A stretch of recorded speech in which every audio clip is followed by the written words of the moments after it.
This is Montana Talks with Aaron Flint. All right, so we talked southern border and northern border security, frankly, on Friday on Montana Talks. Great conversation. We were live from the Farm Expo in Plentywood, the Northeast Montana Farm Expo. And we'll talk more about our southern border here. I've got audio clips from Secretary of Homeland Security Kirstjen Nielsen. We'll talk about the President's emergency declaration and much more. But I want to switch tracks just a little second. Now, this doesn't involve Border Patrol. This does involve U.S. Customs and Border Protection.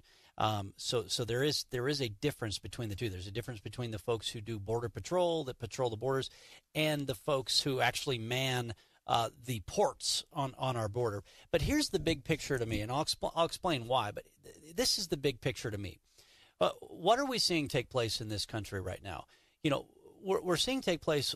You know, we won't shut down our southern border for drug trafficking, human trafficking, illegal immigrants. So we won't shut down the southern border to stop illegal immigrants. But we're going to shut down, but dang it, we're going to shut down some of our northern border just to farmers. And let me explain. So one of the other things that I heard from folks as I was traveling in Plentywood and Scobey and Wolf Point and Glasgow last week and over the weekend is that U.S. Customs and Border Protection is looking to adjust the hours of operation at the ports of Raymond, Opheim, Scobey, and Morgan beginning April 14th, 2019. Burl Bowler, who's with the Daniels County leader in Scobey, sent me their full release here.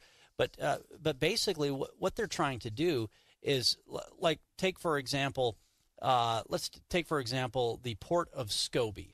So from June 1st to September 14th, the current operation hours for that port are from 8 a.m. to 9 p.m. Especially in those summer months, and especially in the harvest months that are so critical, because you got farmers who are doing work on both sides of the border, you know, harvesting grain on both sides of the border. And so you think about it, especially when harvest season comes. I don't know how many of you have been out on a farm during the harvest. I've been on both sides of the border during the harvest season, and you know how it goes. From sun up to sundown, you are working. You're taking advantage of every minute of daylight to get your work done, and so you need every single. Well, think about it. If you're cutting on the northern side of the border, and now you got to get back to the entry control point to get back home by 6 p.m. How many hours are you now losing? I mean, and then if you got a combine, tractor, you got a piece of equipment that goes down. Think about all of the time that you are now losing because you got to hurry up and get back to the border before it shuts down, before it closes for you. And so to me, it's just quite ironic that here we have a southern border that is virtually open 24/7 for illegal immigrants, drug traffickers, human traffickers. But dang it, we're going to shut down the northern border to you farmers out there. Anyway, interested in your take on that. Anything else? They are going to be having some town hall meetings that U.S. Customs and Border Protection will be doing. I don't believe they've announced those specific days yet, but a big topic of conversation in northeastern Montana. Speaking of border security, though, Homeland Security Secretary Kirstjen Nielsen, she was on Fox News special report with Brett Baer yesterday. Now, she talked about, legal immigrants being separated from children. We'll get into that. But first, she weighed in on this national emergency declaration and specifically talked about the 12 Republican senators who joined Democrats in supporting a resolution that goes against President Trump's emergency declaration to secure our southern border. Here's what Homeland Security Secretary Kirstjen Nielsen had to say. Two things. One, I think this is boiled down to pretty simple calculus.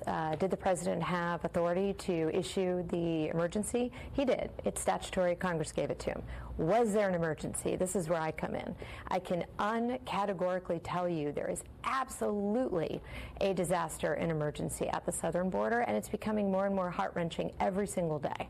We truly are in system meltdown. The system was not built for this type of flow, for these numbers, and for what we're seeing, whether it's drugs, whether it's traffickers, whether it's the child exploiters, or whether it's all the families and the children who are coming across very sick and very in need.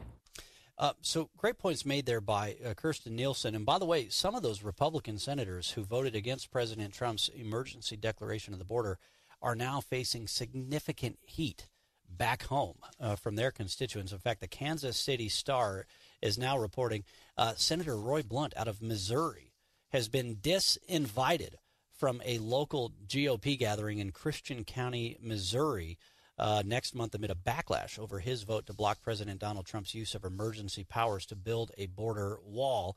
And so one of the supporters wrote, "Please don't try to tell me that I don't understand. I understand completely. I hate it when someone calls you the establishment and that you are part of the swamp, but maybe they were right." Now, of course, here in Montana, we can actually call and thank one of our senators. We can call and thank one of our congressmen, because I know Senator Steve Daines and Congressman Greg Gianforte have both been standing strongly at President's side in support of southern border security and of his emergency declaration. But the other question is, okay, well, what about separating children from at least the adults that they're traveling with at the border? I am always optimistic, but now it's just vital. I mean, we've moved beyond all blinking lights. Congress must act. The president has made this a priority, continues to make it a priority in every way he possibly can exercise his authority. But look, this is Congress, courts, and criminals. So Congress needs to act. That's the message. What's your message? Give us a call, 294-0970.